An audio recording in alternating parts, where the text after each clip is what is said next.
Oh, welcome. These are the Diaries of a Migrant.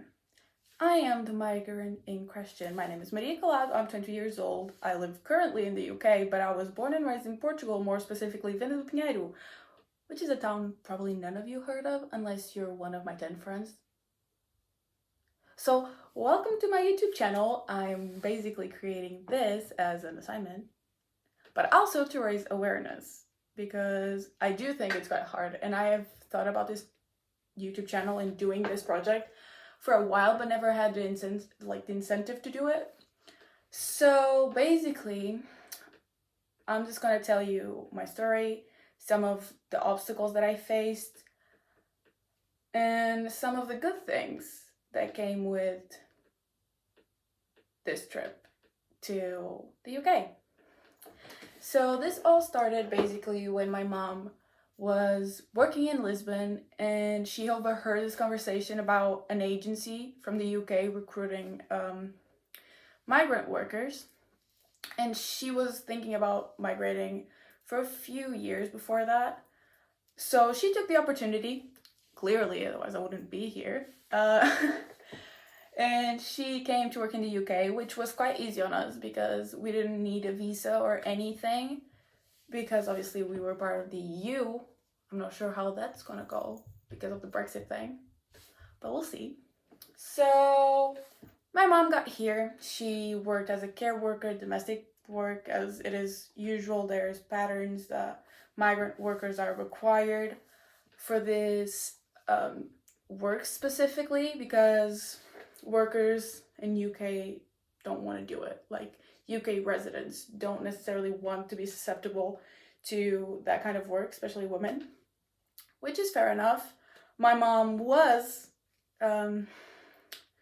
basically exploited, and I guess her rights were abused. I could say her rights were abused. My mom was working long hours. She worked quite a lot. She would go around town and just take care of usually elderly people that needed to be taken care of.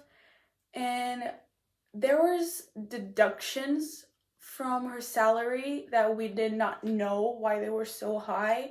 And so my mom was legitimately living off noodles for days on end because of those deductions that we didn't know where it came from. So, you know, it was hard. She was here alone as well because my dad only came in March and she was here since August 2014. So she really struggled. And then my dad came. My dad. And again, exploited. He was working in a factory, basically doing the job of two people, but really getting paid for one or a little over what one person would be paid for. So obviously there's this problem which is consistent and which is systematic of people which are migrants being less, not respected, but do have less human rights in a sense. And it is quite heavy on me, at least, because obviously I know they did this for me to get me an opportunity, and seeing this happening, especially in the UK, like you'd think it would be less of a problem, but it is not. It really isn't. And it was quite shocking. That was one of the stories that really shocked me the most. It still does. But besides that trouble came more trouble. Me and my brother. We arrived in the UK in August 2015. So basically, I was already depressed. So was my brother, because obviously we left a whole life. We were teenagers. I was 14, he was 17. And we left all our friends there. So, you know, it was just moving was depressing. And then it doesn't really get better until like 4 years in.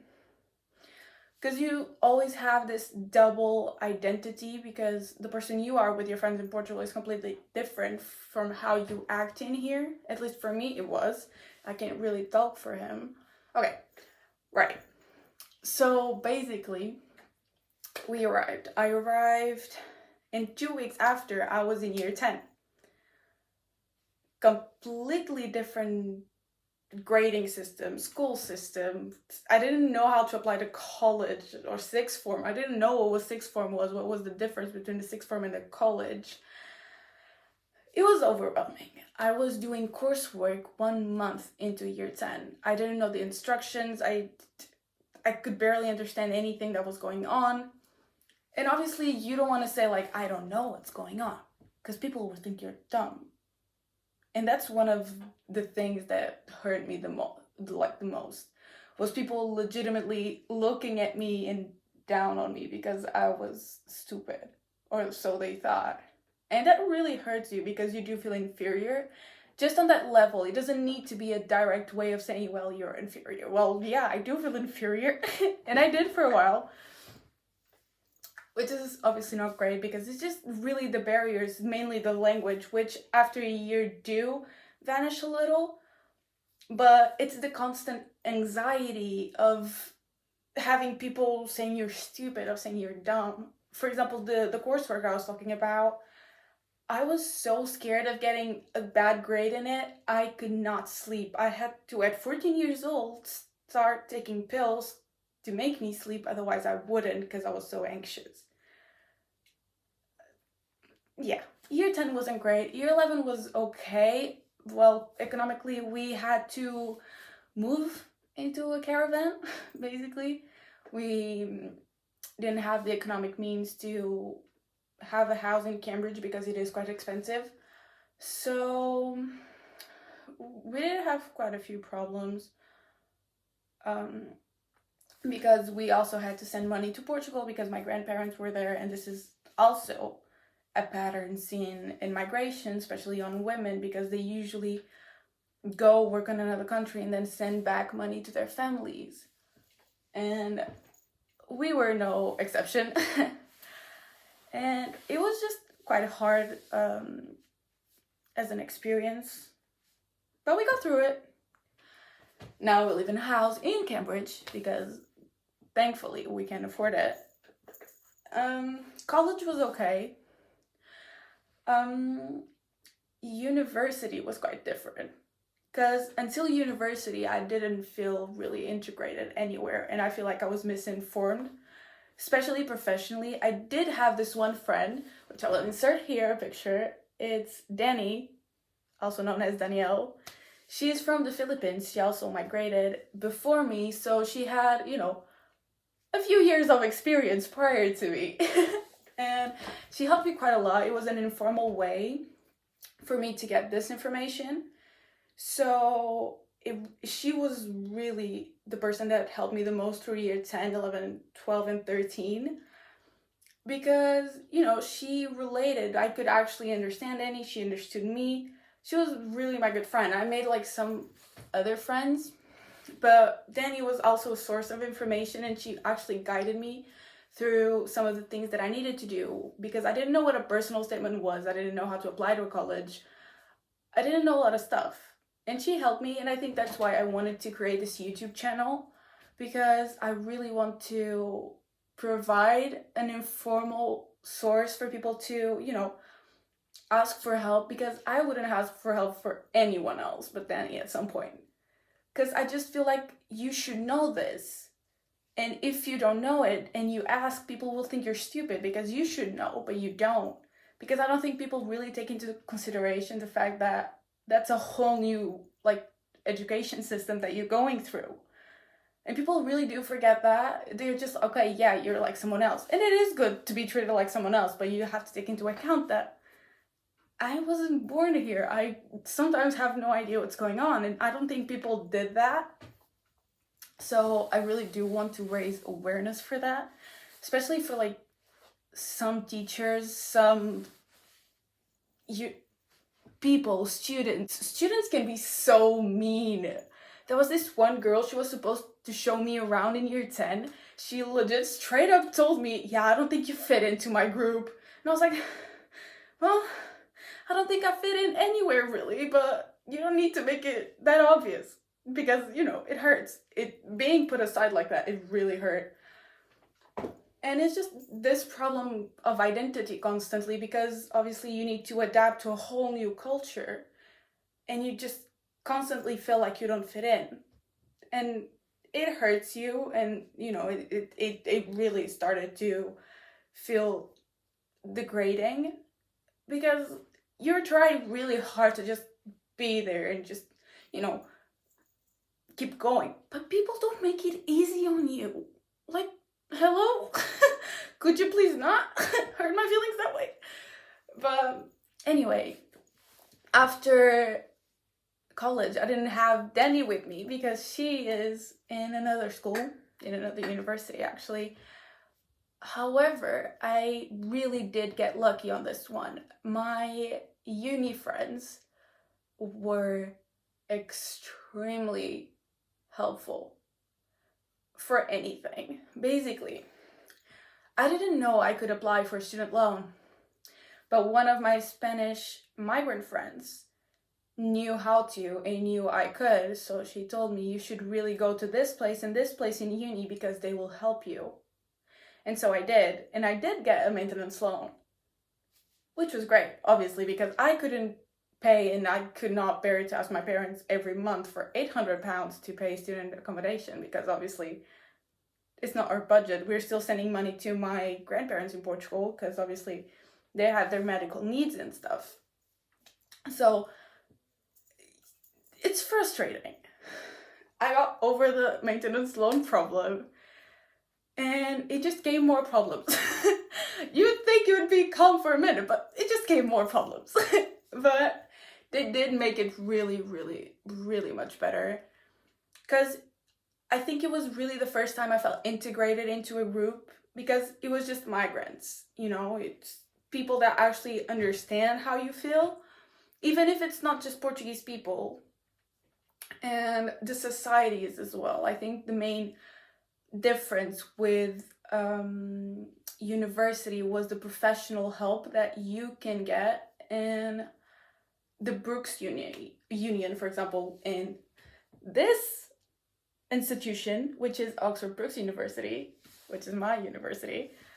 It is really good. They're really willing to help you, and so are the teachers. I think it's the main change that I noticed, at least, that helped me the most, was having people like constantly reminding you that if you need help, they're there for you. And if you do ask for help, they are 100% listening to your problem and willing to help you and find you solutions. And I cannot thank my teachers enough, because they have been helping quite a lot, especially in the pandemic. They've been super understandable. They reduce the reading list, because it is quite hard to just be sitting here reading text over and over again, and just extensive theoretical texts. Because obviously, first of all, it's not even your first language. So for me, it's even harder to sit here and just keep concentrating and just trying to translate some things that I don't understand. It's overwhelming. And they do understand that, and I really do appreciate it. And not just that, the societies, the way in itself of how it's built, and how the system provides these different sources of integration and information. For example, there's the Latino society, which I am a part of, gladly. There's the LGBTQ society, which one of my friends is actually managing this year. And it's just you have the possibility to actually integrate yourself and to introduce yourself to people that relate to you, and that makes it so much easier. So I think the experience in uni was way, way easier than it was before. But I think there's always this kind of problem of identity, because I'm still not the same person I am in Portugal that I am here. I don't want to cry. I'm not gonna cry. I'm not gonna cry. I don't know. I think it's just my way of being. Like I'm more introverted here and have more difficulty trusting people. I think because of my experiences, because they were not great. Having people straight up telling you that you don't fit in, like you're not good enough. It's a little traumatizing. And I'm laughing about it now, but it really, really started the whole problem of identity crisis, depression, and anxiety. So I think it's something that every migrant goes through. And I did have a lot of privileges comparing to some other migrants and refugees and asylum seekers. I'm just hoping this video raises awareness for those problems and gets people to be more sympathetic towards others in general, because obviously we are all citizens of a civil society, or at least I'm hoping we are. And I think we could do a lot simply just by, eliminating some of those problems. Like, literally, you could eliminate so much trouble in someone's life just by being nice. And I don't think people realize that. So I really want to make you aware of it, I guess. I also wanted people to take a little more action, and obviously sometimes they don't know where to. And I'm introducing some projects here, such as Her Packages, which is actually a project from Brooks alumni. And it does help asylum seekers and migrants, refugees with some basic needs. I'll link below some articles about this matter, and also other projects that you may want to look at or help if you can. I really, really encourage you to, because pandemic has not been really easy on anybody, and we were lucky enough to be stuck home. I'm sorry. But there's some people that are not lucky enough to have homes. So, I really, really encourage you to look at Her Packages. They have the information in the website. I'll link it below. And I hope if you can relate to this video, and if you are going through any problems whatsoever, whatever it is, I'm hoping I can help you. I'll also have my email linked below, and you can text me there. Send a message, even if it's anonymous, it's fine. If you just need help, I'll be there to help you. Obviously, I can't give you any actual professional advice, but if you just need to talk to somebody, I'll be obviously willing to hear you 100%, because I think that was what really helped me and what saved me from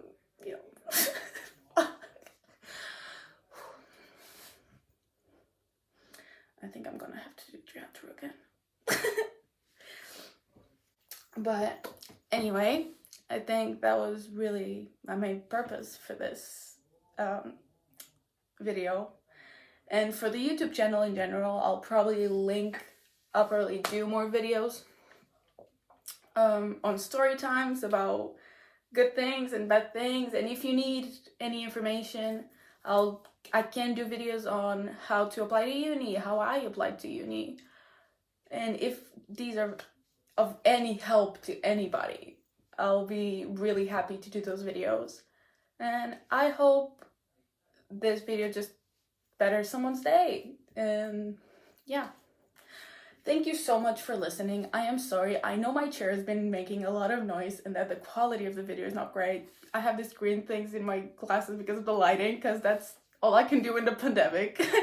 There's literally a lamp, my laptop, and my iPad standing on it. It's what one can do. Still, I hope you appreciate it. I hope you were entertained by my sad story. And that you'll come back to listen more.